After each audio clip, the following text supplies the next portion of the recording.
Welcome back to another episode of the Coffee and Records podcast.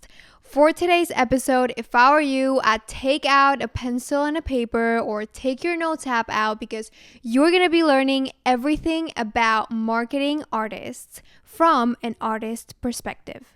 Today's guest is an indie pop artist majoring in music business and marketing here at Berklee College of Music. And he just released his new album called Willies, available in all streaming platforms. I am talking about Louis DeShower.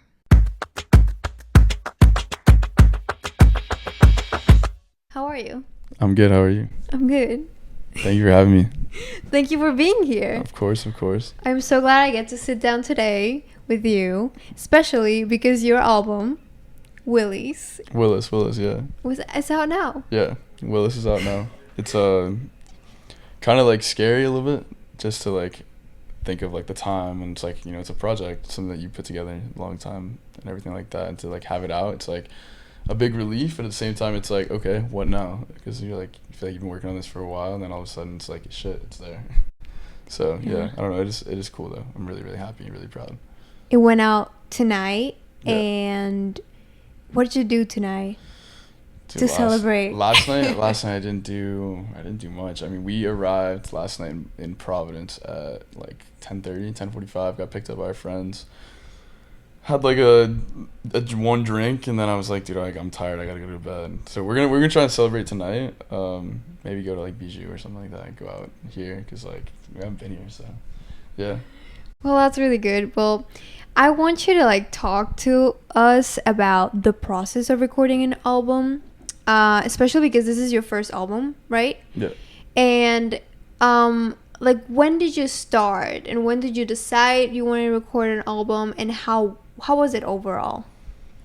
So it's a good question. I used to like release music under a name called 772 Louis, which was like me in high school and like early like my freshman year of college. And I got to a point where after my freshman year this summer, it was like the music that I started writing was very different and a lot more live oriented. I started trying to learn the guitar and got to a point where it was like, yeah, this doesn't feel like anything else. So I decided like I didn't want to record and release under 772 Louis and just make it Louis DeShower. And of course, like we released a couple songs, but it was never really like, hey, let's make an album, until it got to a point where it was like, yeah, we had at a point like 20 demos, and I think of those 20 demos, like only like 4 made the album, and then like all the rest of it was just like made in the past like 3 months, where it was like, okay, cool, we had decided at a certain point we wanted to make an album, and we're like, all right, we have these 4 or 5 songs from the 20 that we're going to choose and take those. And then of those, it's like in the last like month, the album was supposed to be like submitted on like July 1st or something like that. July 1st, I think. Mm-hmm. And I think in the last like 2 weeks of June, we made like 3 of the 13 songs. It was just like all happened really fast. Like we were in LA and we just like started working on stuff, and all of a sudden it was like, yeah, that one definitely got to make the album. That one too. It's like a big scramble to get it all in. But as far as like the recording process is definitely, I would say, a little different than most people. I don't know, like I can only speak for myself. So I'd say like when I'm recording, I'll usually start with the guitar, like write some sort of guitar riff, then go drums, or sometimes drums first. But like I don't play drums. I don't like do that kind of stuff. So it's often like a loop or something. And then just like build it as it goes. Like I don't like write the whole song and then write it on paper. Like I'll write the guitar part, then like record vocals over the guitar part, and then figure out like, oh, like where should I go from here, or that kind of stuff. So I don't know if that's like the old head way or if that's just me being weird. I don't know. That's like pretty much how I write my music. Yeah. It's like building it out as it goes, and sometimes the songs are shit because of it, but you know, I guess.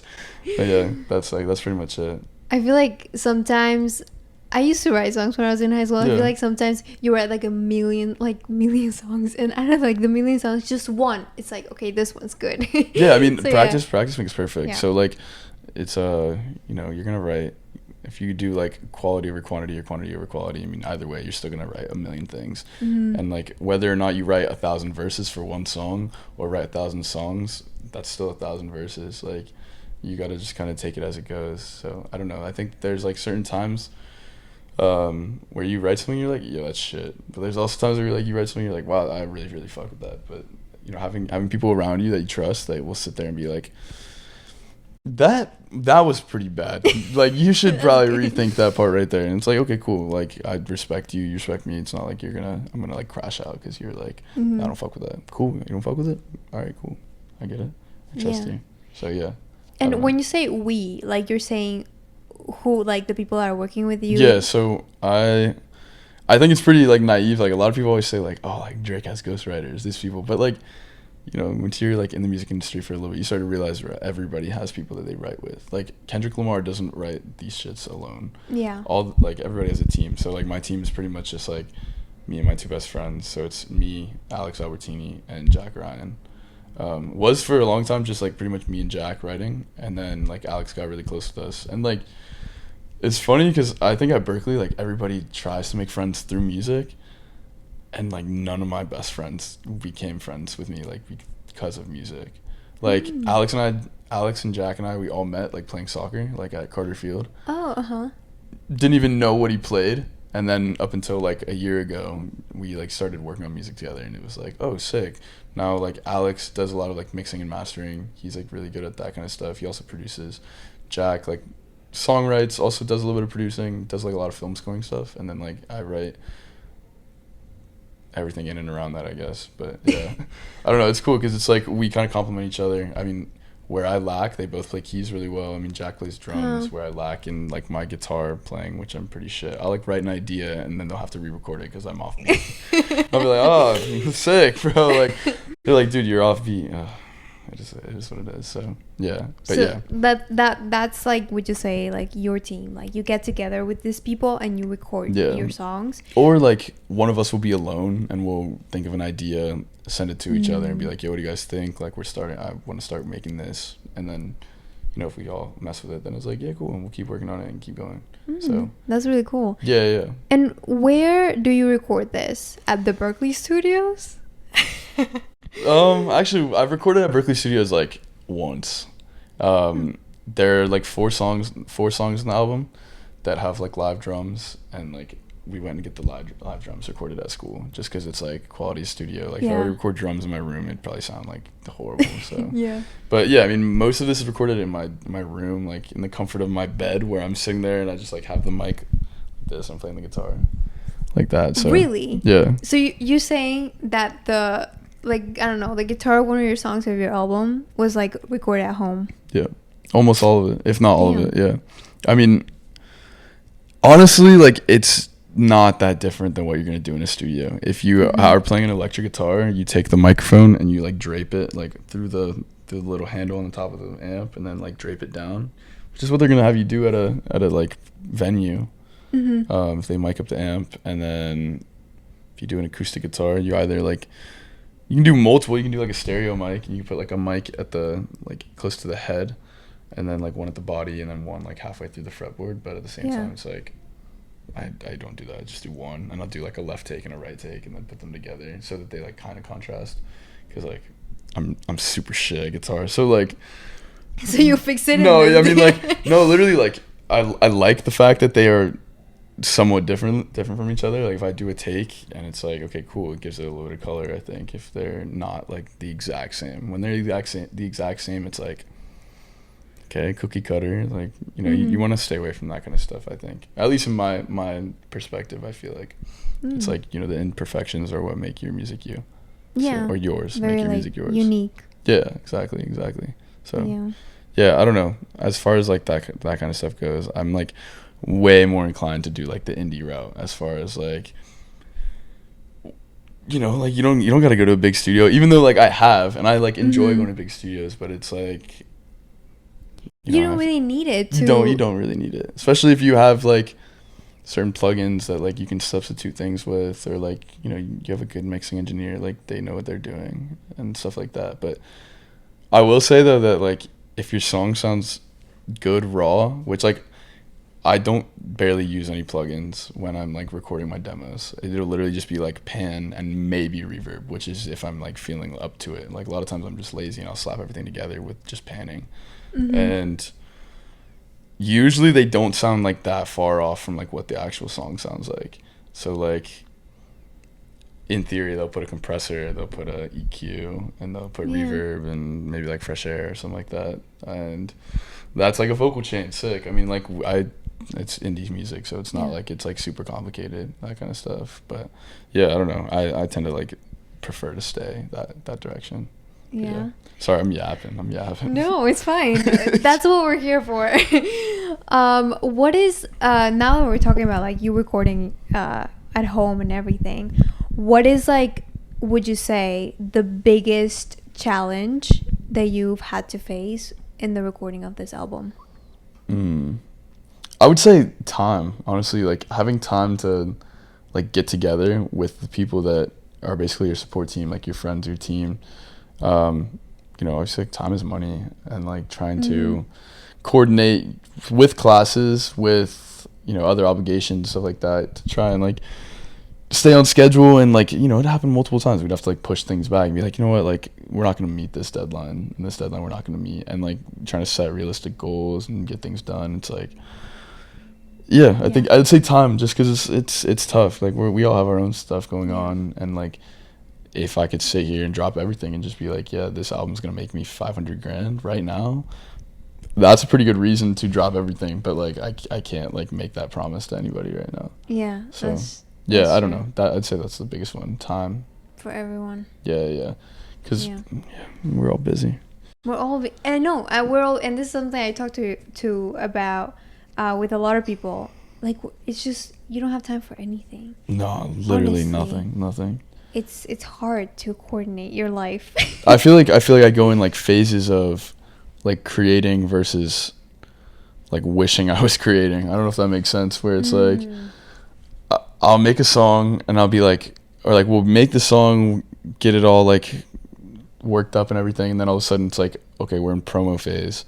And during promo phase, I don't have time to like create at all. And like I love making music because I love making music, not because like I wanted to have a bajillion streams or something like that. Which it would be cool. It would be really nice. Yeah. Definitely make making music a lot easier, because then it's like I would have time and I could pay for other people to do that kind of stuff. But I don't know. It's just like the time is, you know, I wish I could like not have to sleep. If I didn't have to sleep, oh my god, we'd be on the top of the world already. everyone. Yeah, and I think I also like sometimes like put pressure on myself and say to myself like, oh, like I'm not doing enough. Yeah. Like I don't know, I was like getting on my sister about this. Like my sister graduated in 2 years from Cal San Diego. And it's like she was like talking to us the other night, and she's like, I'm such a bad sister, like I'm not getting enough done, I'm not doing enough, like I need to make a better example for other people. And I was like, dude, shut up, like you're doing great, like you're doing way better than most people. Like I feel like an idiot when I talk to you. And she's like, but I don't know, recently I just realized I do the exact same thing, where it's like I'll just be like in a public place all of a sudden, and I'll be like, what am I doing here? Why am I just like comfortable? Like why am I like having a good time? I should be working. Yeah, or I should be like locking in or something like that, which is kind of a bad thing. I think like I want to make sure that I like live life a little and not just like overwork myself. Like I'm 21, you're 20. Like, not to say that I have no reason to like be working my ass off, but like, you know, live a little bit, I think, as well. And like what's gonna happen, it's gonna happen. It's gonna take whatever time it takes, anyways. You know, we're still young. So yeah. And what are things that you do to kind of like balance that out? Drink. Go to parties. Yeah, I mean, like, see my friends. I don't know, like, how to say that without sounding like a demon child, but yeah, like.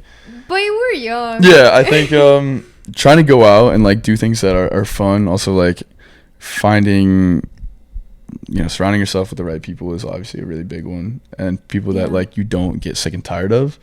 I mean, if I have to spend multiple hours with you in the studio or multiple hours with you like in my house, like some things with my roommates, it's like my roommates, I need you to be like my best friend that I can trust with anything, this kind of thing. But to balance out, like, yeah, just make sure I'm having a lot of fun all the time, I guess. Yeah. I'm like about to sneeze. Shit. Yeah, I don't know. Just like also traveling, I think a little bit. Like obviously I was in LA for most of the summer, but like we went to San Diego 3 times, went to Vegas for a weekend. We went to San Francisco for a couple days, and it's like, obviously those aren't like super far trips, but also just like getting away from the day to day and like being able to like experience something different or something that you might not feel every day. That's a big one, I think. Just like, that is very good. Yeah, just because like, you know, you need to like get away from the, okay, I need to be up at 8 or I need to be up at 9, work out, do this, like the routine gets old at a certain point. So keep things interesting, spice it up a little bit, like balance it out. Yeah, of course, and don't be too hard on yourself. I gotta work on that one. And I feel like everyone nowadays is just like, and you look at the people all around here, especially Berklee, and you see everyone doing a lot of stuff. And you think, oh my god, I need to do more, but that's not the way to go. I mean, it's like, comparison is the thief of joy. Like, I love that quote, because like, it's so easy, especially with social media now too, to be like, oh, like this guy's doing so well, like how come I can't do that? Or like, I don't know, I can't imagine like what it's like to be like a girl in today's world, like with like social media and everything. It's like, I feel like the standards are just like so unrealistic. I mean, guys too, but I feel like it's worse for girls. When you're talking about like physical looks, for sure. I also think that like even as a guy, it's like you like see it on social media, so you think that like girls should look like that. Like, nobody actually really looks like that in real life. Like, that shit's crazy. I don't know, like, I don't know if I'm making sense. There's a lot of like, either a lot of surgery involved, genetics, or just like crazy shit. Like, I don't know how people do it. It's insane, especially like Miami, LA. Like, you'll see it, you're just like, what the how the hell is that possible?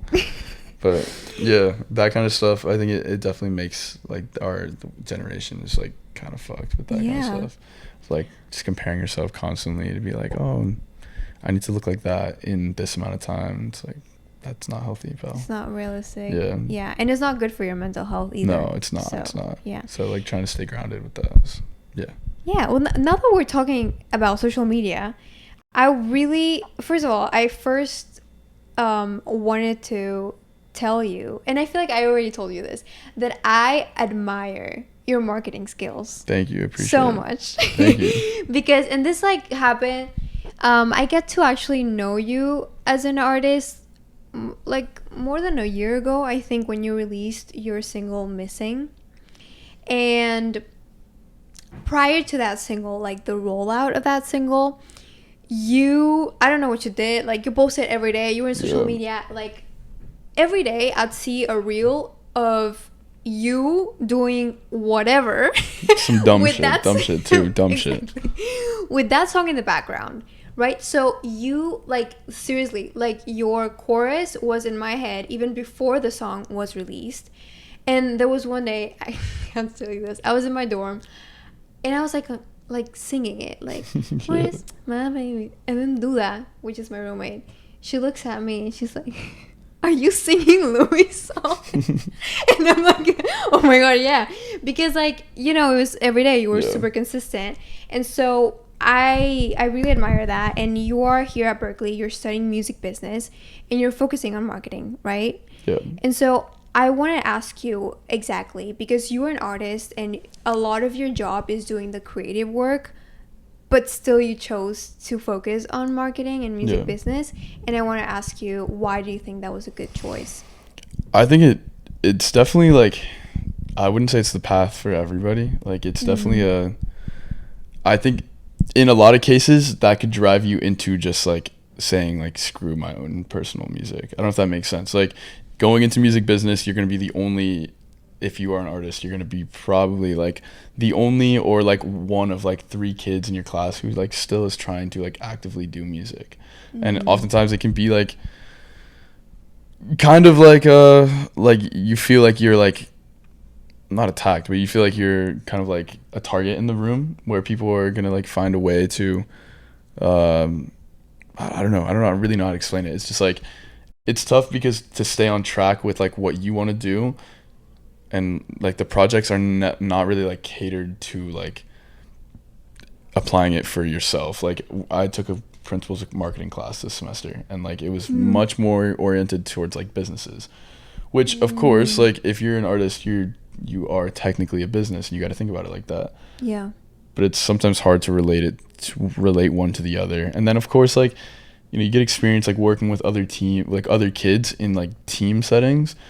And I think as an artist, you are like kind of told and taught to like believe in the things that you believe in, and believe in like what your original thoughts as far as like what your idea for the marketing is.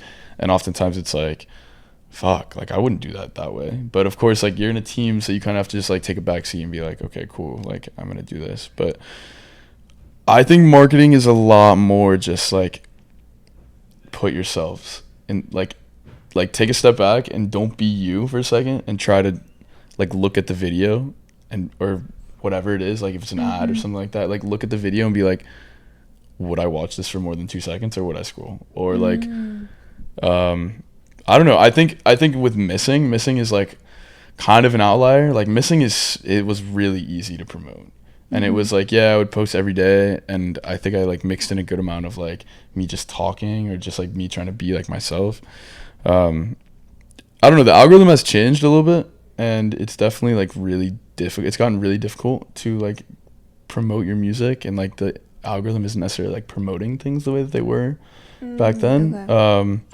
I don't know, I found it really difficult this summer to like kind of get a groove, and like I know my numbers have been like super like mediocre, and like I'm not like necessarily like worried about it, because at the end of the day it's like if the music is at a certain level, like I'm happy with where the music is at, and I trust that through time like eventually it will get there, and that like you know, I'm not necessarily like chasing a viral moment, just because it's like, yeah, I mean the viral moment would be cool, but you kind of limit yourself when you get a viral moment, if that makes sense. Like, yeah, you're gonna find a bunch of people that are gonna like you for that one song in that one moment, but like, what about after? Like, yeah, what if you have 25 other songs that it's like, okay, I'd much rather build like the cult type fan base of like kind of slower, might take a little more, but at the same time it's like, you know, they're here and they're gonna buy the merch every time, they're gonna show up and this kind of stuff. So yeah, I don't know if that makes sense, but yeah, marketing is weird. It does. It's a little bit complicated. You did for the rollout of this album, you did like a singing in the shower series, which I thought was so creative. It was, I don't know, I think it's trying to be creative and like do things that are like, take things from someone here, take ideas from this and this, and then try to make things like more original and more towards like your own artistry. It's cool, because when you really like start to go into it, it can be so much fun. Yeah. It can also be like not fun, but like I don't know.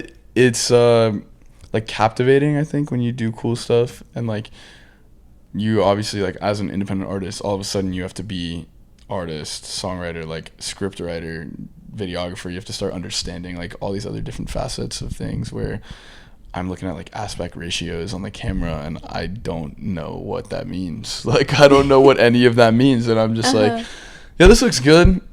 Looks like shit. I'm just like, I don't know. It's like having to be an indie artist and like do all this of like the other sides of just making the music. I mean, you know, I know what I signed up for, so at the end of the day, I can't really complain about it. I mean, like I'm very fortunate to like be able to chase after what I want to do. But yeah, I mean, it's definitely like, it's like in the name, you're an indie artist, so you got to do everything independently pretty much.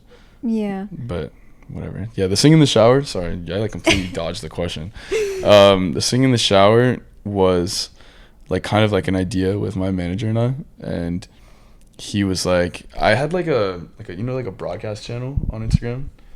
I had one of those, and it was, I like on a whim just made it singing in the shower. And he was like, yo, what if you did that for the album and just did like every song off the album, just like went in the shower? Yeah. I think looking back on it now, if I were going to do it again, I'd probably try to get like a smoke machine, put the smoke machine in the bathroom so that it looks like super smoky, as if there was like water running. Either that, or I would actually turn the water on and just like sit in the tub and just have the water hitting my face or hitting my head, and like, and sit there and be like low-key like getting waterboarded while I'm trying to sing the songs or something like that. Yeah. But you know, it is what it is. I mean, but it was still really like, you could still see you were in the shower and you were singing your songs in the shower. So I think it's nice. Yeah. I think doing like that kind of stuff, it's like you just gotta do cringy shit. Like as much as I hate it, it's like, you know, you never know, like it could pop off. Yeah, I was gonna ask, like, do you actually enjoy creating content? You said sometimes, right? Sometimes I think I find it very fulfilling to like see the end product, at least. Like that's a lot more fulfilling. I hate editing makes me so like we left LA a week ago today. And I think the like 5-6 days before that, I literally like barely left my house, was just like editing every single day. And it just got to the point where it's like, yeah, why can't I just like AI this or something? Like, what is going on? This is crazy. Exactly, because at the end of the day, what you like to do most is to make the music. Yeah, make the music. Not to promote it. Yeah. Right? Yeah. So it's kind of like, but it's nowadays, I feel like social media has become a very predominant aspect in an artist's career. So you can't just. Well, I mean, I think a good way to look at it is to be like genuinely like we should be appreciative that we live in the time that we do. I mean, it's really accessible to like get a microphone like this. Probably like back in the day used to be a whole lot more expensive than it is now. I mean, an interface, all that, you can get an interface and a mic like this, and all of a sudden you can make like pretty much just as good music as pretty much anyone else if you are like smart about it. But I mean, you know, we live in a day and age where you don't actually need the record label. You don't actually need all this stuff. Like, you have the promotion right in your phone, right in front of you. TikTok, Instagram, like, if you're smart about it, like, post it, dude. If you trust your music and you think it's decent, like, put it out. Yeah. I don't know. I think it's like sometimes it's a hassle, you know, like you think like, oh, like people are gonna say this or what are they gonna think? But I mean, what are they gonna say? What are they gonna say if the music's actually good though? Like, exactly. You don't have anything to lose. Yeah. Exactly. The worst thing that can happen, people don't like your music, but then you just keep on doing it until you find your people. People don't like your music, and then all of a sudden you're just like, okay, I guess I'll just make something else. Like, big deal. They don't like your music. As long as you like it, like if you like your music, some other people at least will like it, and if you're confident about it, people will see that you're confident about it, and like, it's kind of like psychology in a little bit if you think about it. But that's true. I don't know. I think the algorithm has definitely changed, at least a lot with Instagram, where trying to think about like what things work. And like lately my Instagram, all I see is like bad music. I don't know if that makes sense. Like people who are just like getting clowned. Like their comments will just be like, bruh, this sound good. This sound better on mute or some shit like that. And it's like, I see. I don't know how to explain it. It's just like people who are like making bad music, but it seems like they're doing it to like get clicks almost. Yeah. So yeah, I get what you mean. I don't know. Like, I still get like obviously I still get like good music on my Instagram, but it's just like a mix of both. Where it's like, where's the median of like decent music, and they're being serious and they're not just like trolling or trying to be like joking, I guess. Yeah. So I don't know. It's like I look, you should go into more depth with my marketing, but it's hard to market also like 13 songs, trying to think about like which one I like the best. I see. Yeah, so I end up just posting like 5 different songs. So then it's like you can't get 5 songs stuck in your head. You have to get 1 song stuck in your head, I guess. I see. Especially when you're doing an album. Yeah, you know? Yeah, exactly. Yeah. So I don't know. It's weird. Also, like a lot of the songs on my album are like, I wouldn't say like all over the place. Like I think it's still like concise, that if you listen to it all the way through, that it's like, okay, that makes sense that that's his music. But like, for example, like Barto or like Isolated, the first song or the 5th song is very like more like rap heavy, but it's still like very melodic, like almost like Dominic Fike or something like that. And then there's like Ready or Kickstand is like something just like White Ferrari, Frank Ocean or something like that, where it's like, how the fuck you go from you like rapping to like you sounding like you're like screaming, but like screaming in a emotional way, I guess. I don't know. But yeah. Talking about like doing everything yourself, I was gonna ask you if you had like a manager that can help you like manage your career, or someone that actually helps you also with the marketing as well. Yeah, so I have a manager. I actually have 2 managers. I'm signed to a company called Embark Entertainment. It's a startup company, but they work with a company called Vidya to do like distribution as well. Yeah.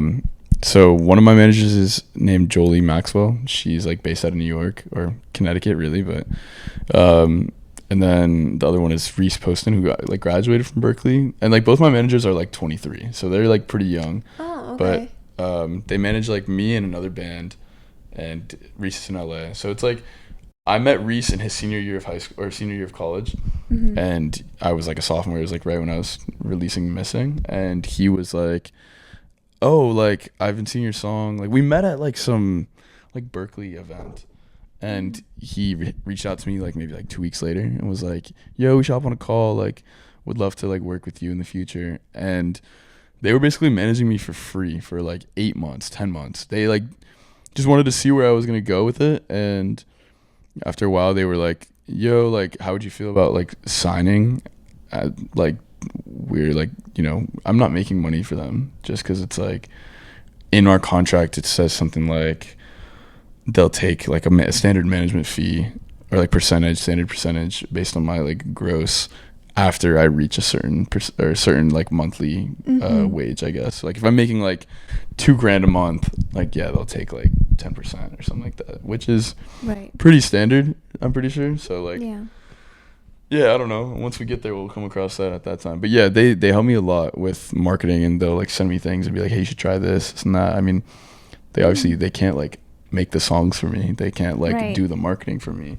But they try to like get me opportunities as far as like ideas and also like opportunities with like other people too, of like, "Hey, we have this connect." I don't know, like I'm in touch with like a sync company right now to possibly get pitched for a couple TV shows for songs off the album, which is cool. That's cool, yeah. The thing is, the deal that I've been offered is like not or like an exclusive deal for a year, which like a year is not that long, so like definitely considering it. But at the same time, it's like I don't want to sign an exclusive deal with you. Like I want to be able to like still negotiate with other companies. If somebody hears a song and they're like, "Wow, that sounded good in a movie," then like I shouldn't have to go and cancel my other contract just so I can like work with you or something like that. So definitely weighing the options. But yeah, I mean that's what the managers do. As far as like helping with the marketing, I think I would love, like if I were to be given, like I know a lot of artists get like advances from labels. If I were given an advance, I would definitely try to like pay like a cameraman to like maybe not like follow me around, like I don't want to stream and shit, but like maybe something to just like, I feel like me and my friends, like we have a lot of fun, we do a lot of funny stuff, and you could just like get a bunch of funny clips of us just doing stupid shit all the time if they were like recording. But at the same time, like that's also weird. I don't want to be recorded all the time, like that's super weird. But yeah, I don't know, something like that. But do you have currently like a person that takes care of your like audio visual, like who took the picture for your for the album? So the album cover was a friend of mine named Hamin. He goes by Vibrant Visuals on Instagram. He's super fire. He's based here in Boston. I forget how I connected with him. I think I was like recommended him, like somebody recommended him to me. And I reached out, and like he's a great friend of mine now. We've worked together on like quite a few like photo shoots and stuff like that. He does a lot of low like long exposure stuff, which basically is like if I stand still in a street and like people are walking by, it'll like take the picture, but it'll take the picture for like 8 seconds. So that like everything will be blurry except for me because I'm not moving and everyone else is moving, so it'll be like I don't know, it's kind of cool. It looked really cool, that's why. I don't know, I'm really really happy we did that shoot back in April. So like now it's kind of funny, it's like I have blonde buzz cut and now my hair doesn't look like that, but he's really really talented. He's done a little bit of videography for me, and like I think I can like really look forward to like working with him in the future. But yeah, if anybody wants videography or photography, he's really good. Vibrant Visuals.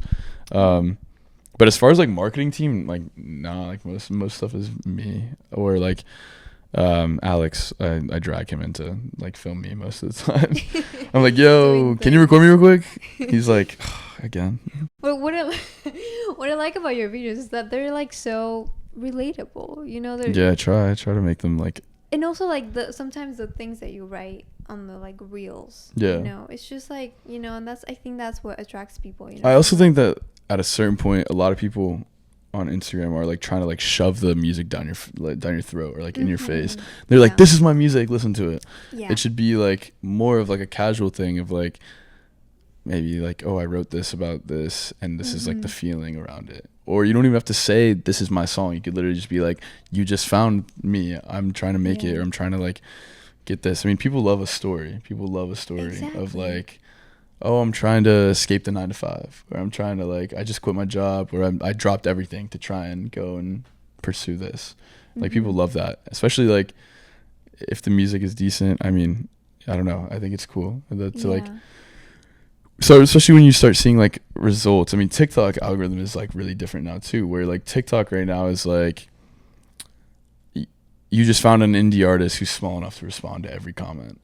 And like you post that and you get like 4 or 5 comments of people being like, oh my god, hi, or like, who is this, like what song is this, or stuff like that. And that's when shit's cool, because it's like they low-key just like disregarded what the comment or what the caption was. But like, I don't know, I find it interesting. But I low-key, I don't know, I don't really like marketing on a big scale though. I feel like marketing on a big scale is very, very hit or miss. Like if you think about audiences and where they mesh and where they don't mesh, like certain audiences are going to love certain things and certain audiences are going to hate certain things. So like I feel like I've seen it, like especially in America, I've seen a lot of different stuff where things that might be received very, very well in the South are going to be received very, very poorly up here. So like have you seen the, like, not outrage, but like people are like having a problem with Sydney Sweeney's like I have good jeans. It was like the I think it was Levi's or something, or Wrangler or something. It was something with jeans. I think it was Abercrombie. I don't know. It was some jean company. And people were like, I don't really know what the outrage was. I don't want to like talk about it and say the wrong thing, but I know that in the South it was received very well. People were like, wow, what a great ad. Whereas like up here, I know that they were like, what the fuck, this is so weird.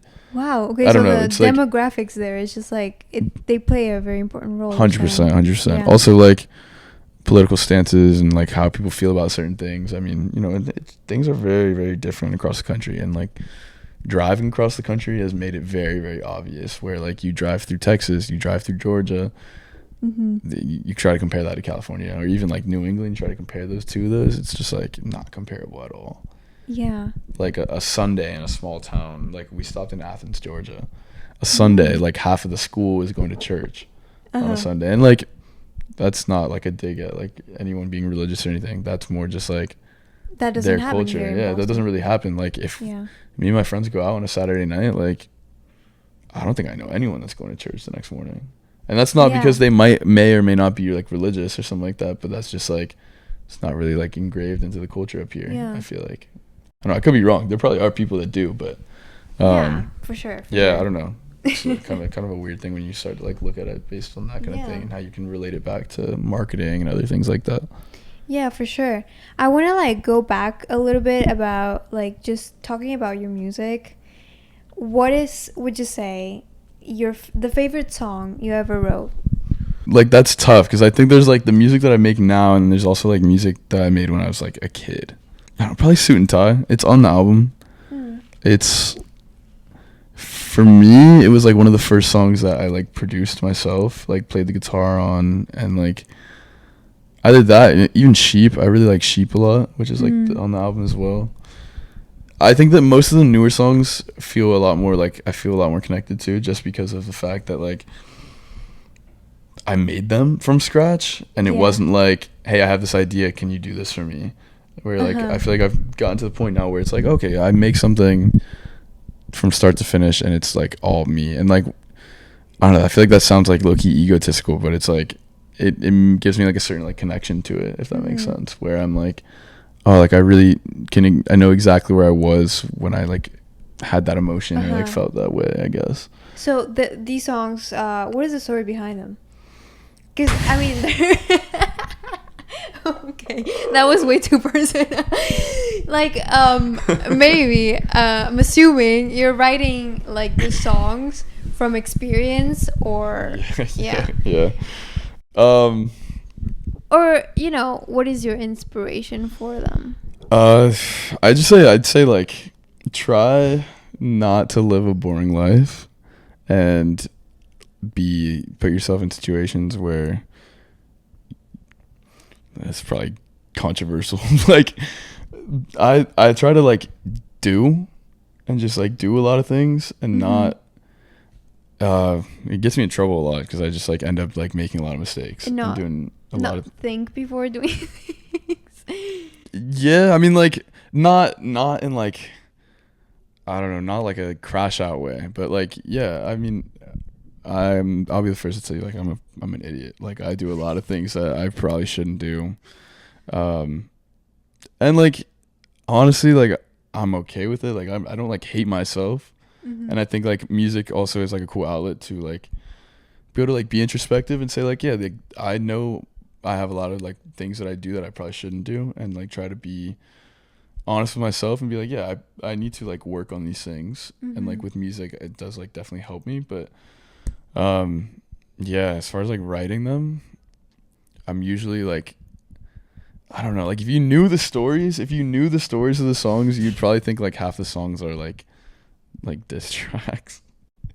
Like maybe not diss tracks, but like me just like talking about it in like not the most like positive light, I guess. I see.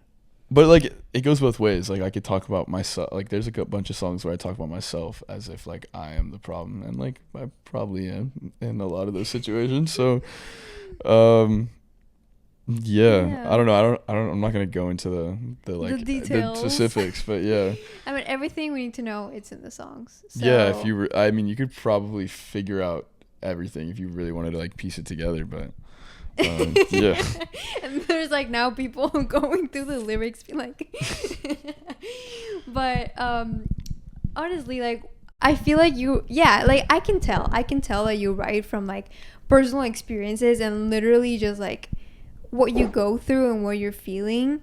What do you want people to feel when they listen to your songs? What is the impact that you want to cause in other people's lives?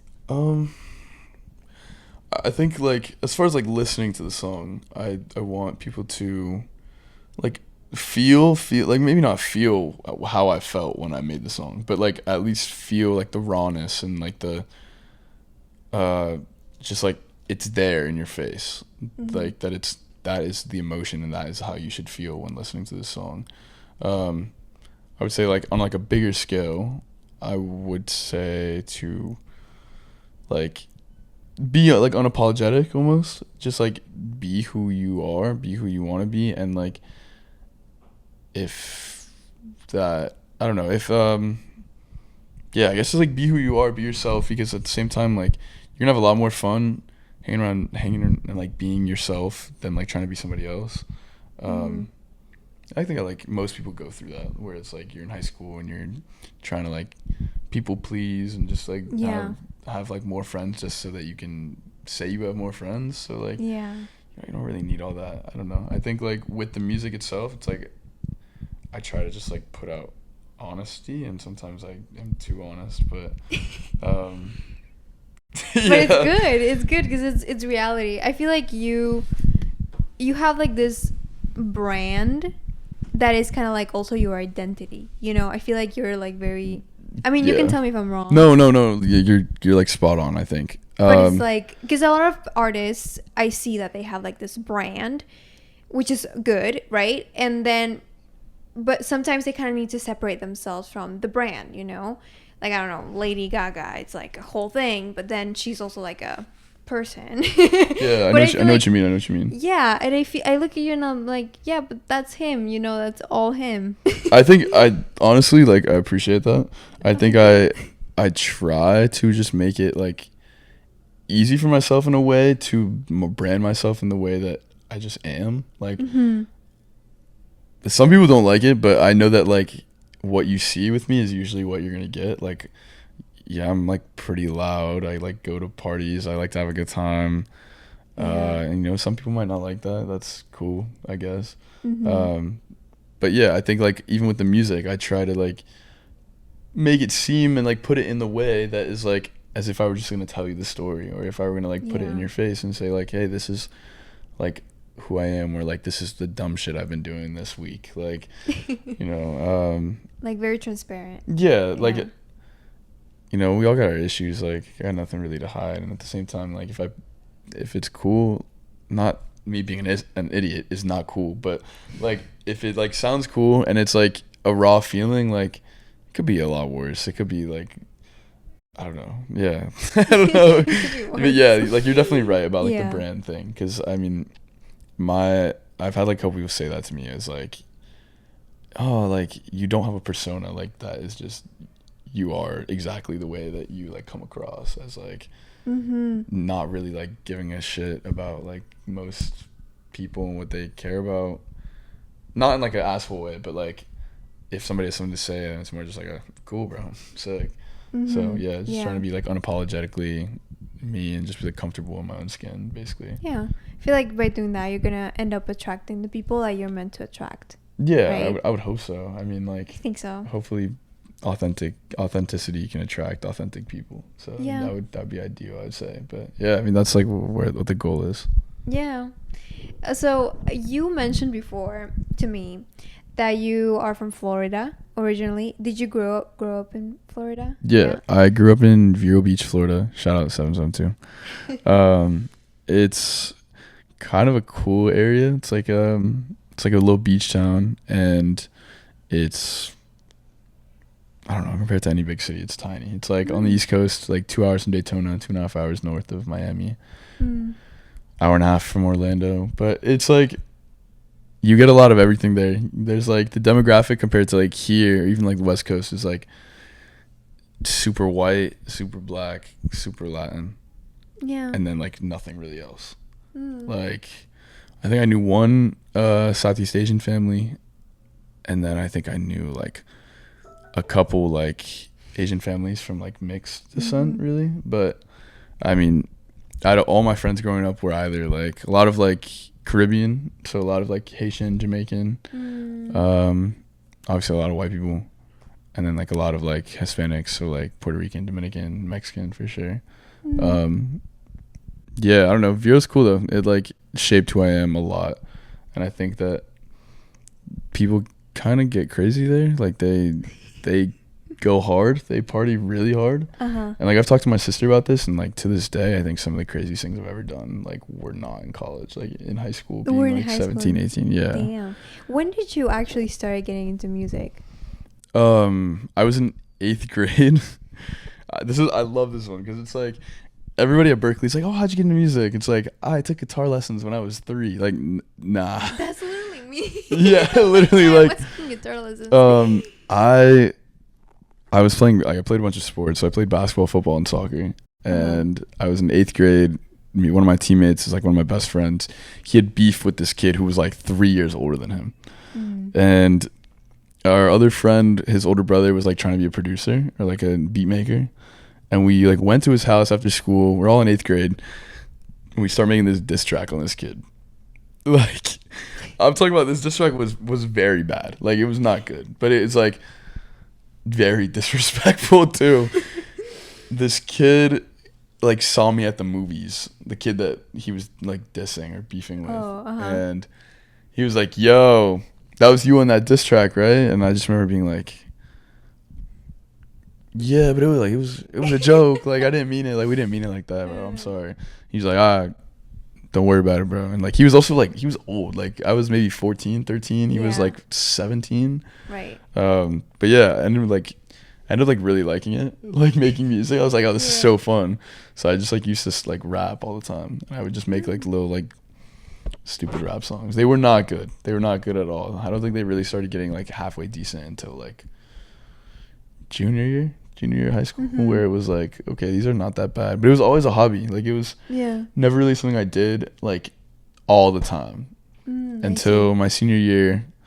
My dad was like, why don't you like make music that is like acceptable for people to listen to? I was like, oh, okay. It's like, all right. And I started making like more like poppy music, like a lot of like the Kid Laroi, like Justin Bieber stuff. And It was cool. Like, a lot of people at school knew me, and like I played football too. So like being around the high school, and it was really like the school that I transferred for my senior year because I got in trouble. But I'm not gonna ask yeah. why. I mean, I can give you the story maybe if you want to. All right, so I played football for the public school. We had like 7-on-7 tournaments. This was in the summer after my junior year. Mm-hmm.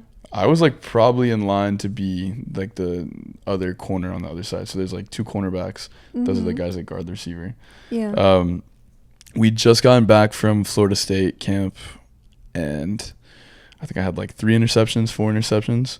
So like I played like pretty good. Like I played pretty well. We get back, everybody's like, well, we're like having a good time. The next day we're supposed to go to University of Miami to go for another camp.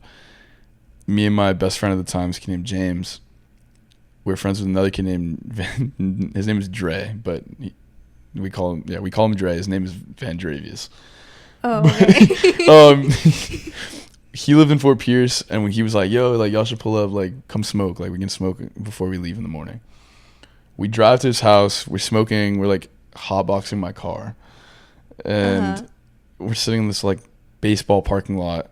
We're all super, super high. At a certain point, I look in the rearview mirror, and there's like lights pulling in behind us, and I'm like, yo, what the fuck is going on? Oh my god. Cops like get out of the car, they come knock on our window, and like figure we hotbox the fuck out of the car. Like there's smoke everywhere. The cop comes knocks on the window. I open the window, and the cop is like, dude, what the fuck? Dude, he's like, oh my god. He's like, I'm gonna assume you guys have been smoking. Like, I'm gonna need you guys to step out of the vehicle. We all get out of the car, and I got really, really lucky because like Fort Pierce is like not a great area, and they like ran my plates. They called my parents, and they're like, okay, like we need both of you to come pick up your son, and one of you has to drive the car home. And because you were below 18, right? Yeah, I mean it's also not legal. It's not legal there. So like, oh yeah. Yeah, I could have like low-key, I definitely could have went to jail. Yeah. Anyways, like I didn't go to the tournament the next day. My parents basically like pulled me from the school, and they were like, yeah, you're gonna go to the private school for your senior year. Oh. It's kind of sad, but it definitely like changed my life because when I went to the private school, they were like encouraging me to do music. I don't know if my mom like said something to them or something, but they were like, yeah, like you should follow, like keep doing this. And like I didn't even know what Berklee was. Like I'd never heard of it. My guidance counselor was like, why don't you go to music school? And I was like, nah, that's lame. I was like, nah, I'm good. What did you want to do before that? Probably go to like Florida State or like be in a frat. Probably just be a degenerate, honestly. Like what to study? What, like? Probably business. I don't know. I was always pretty business oriented. Of just like, if you have something you want to sell it. Like it's not that difficult to sell something. But yeah, I don't know. Like looking at it now, it's like if you were to tell me 4 or 5 years ago that I'm going to my senior year at Berklee, I'd be like, just shut up. What?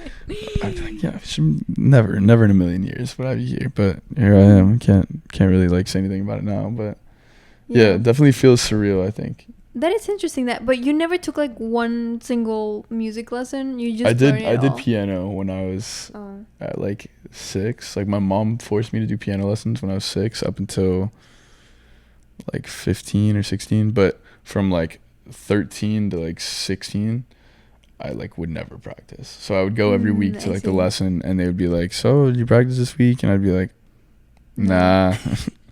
Like, nah, I was busy. Or like I would practice like 10 minutes before the lesson, and I would just like go in and try to like wing it. But yeah, I wish like at that time, I wish I would have known that I could have done like jazz or like blues piano or something like that, because I always did like classical piano, and at a certain point it was just like, I don't want to fucking play arabesque at 16. Like, I don't want to sing or I don't want to play minuet. Like, no, classical piano. I also took classical piano. It's horrible. Yeah, it's and they make you read the music sheets, and no. I did when I was like 7 or 8. I played the organ for like 3 years. Okay. Where it's like hand here, and like you're doing the pedals with your feet. Like that was cool. Yeah. I think like I played like Star Wars, and I played like I played Paradise by Coldplay. I remember like I used to love that song. But Yeah. yeah, I don't know. That was cool, but like other than that, I don't know. I didn't really like.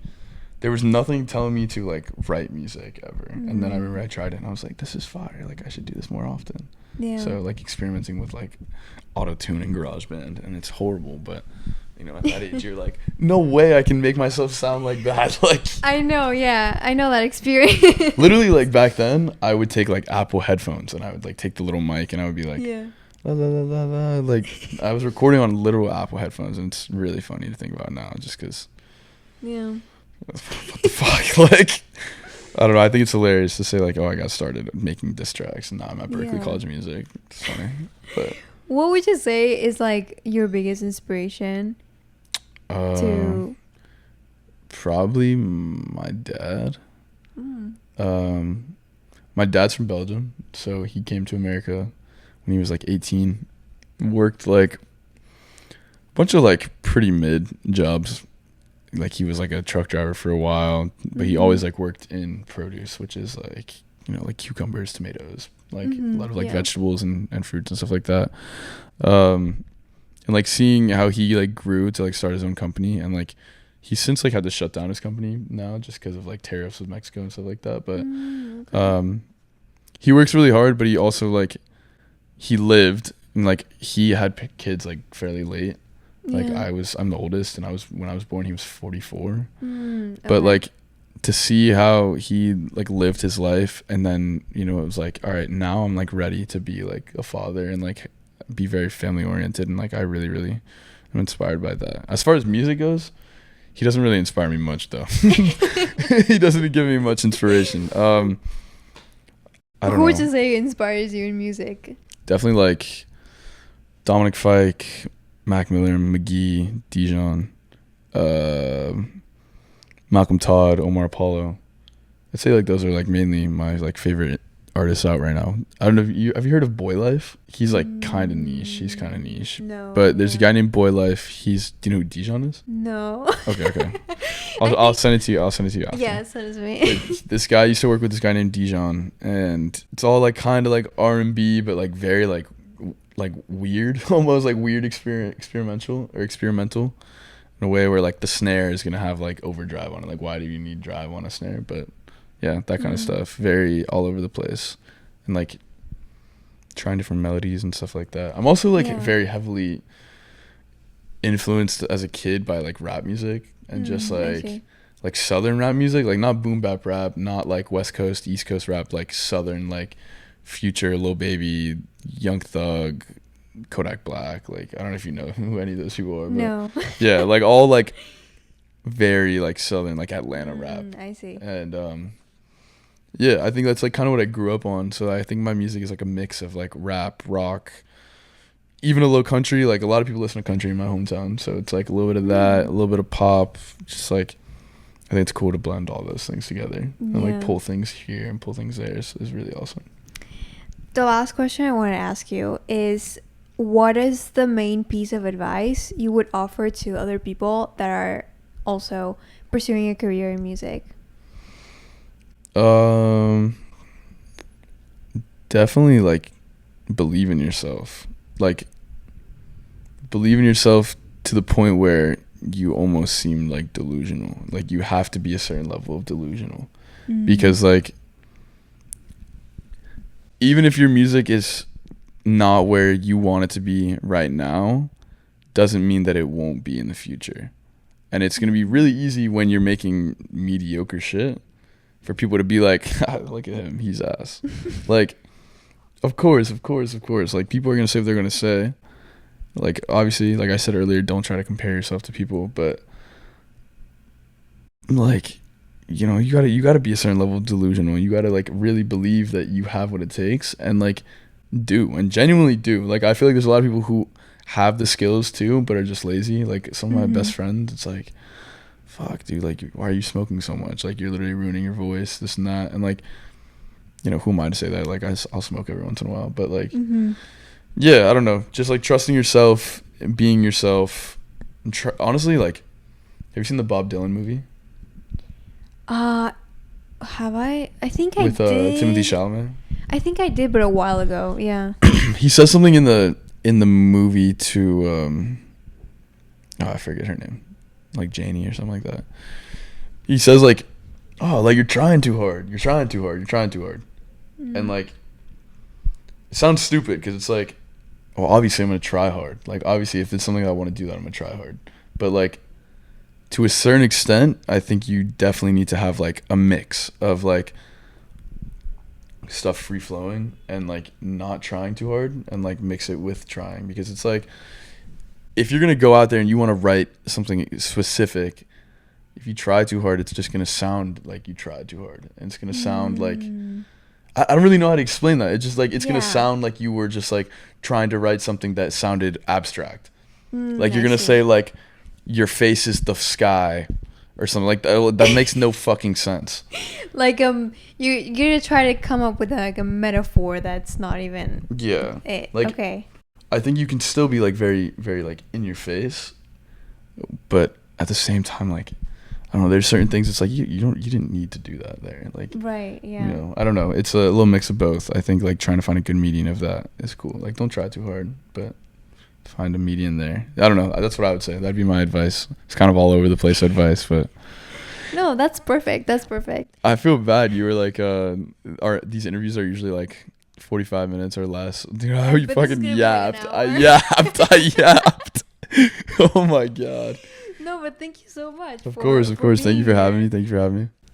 Would you like to sing something? Yeah, sure. Why not? I'm done. Let's do it. What's up, guys?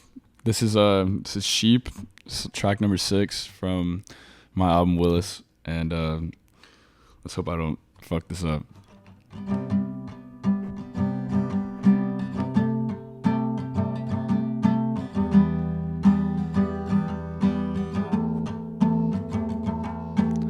I swear I hate my phone. That's where we all went wrong. 5 seconds from heaven, the mass teach you the lesson. Loving you to your face until you start counting blessings. Like, tell me something I don't wanna hear. I flip through the pages, our faces are smeared. You act like you're someone of substance I fear. Say you'll never be back and you'll pay next year.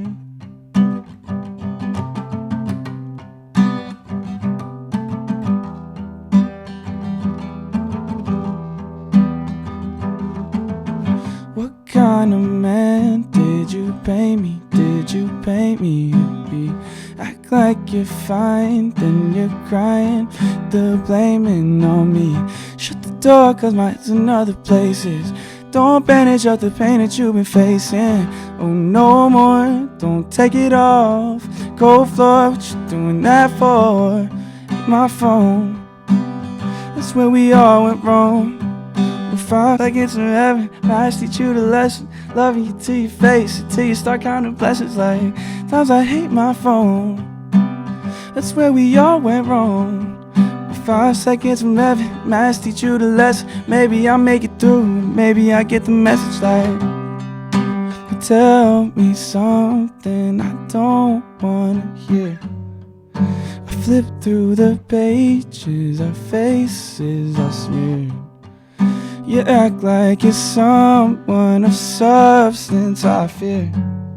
Say you'll never be back and you'll pay next year.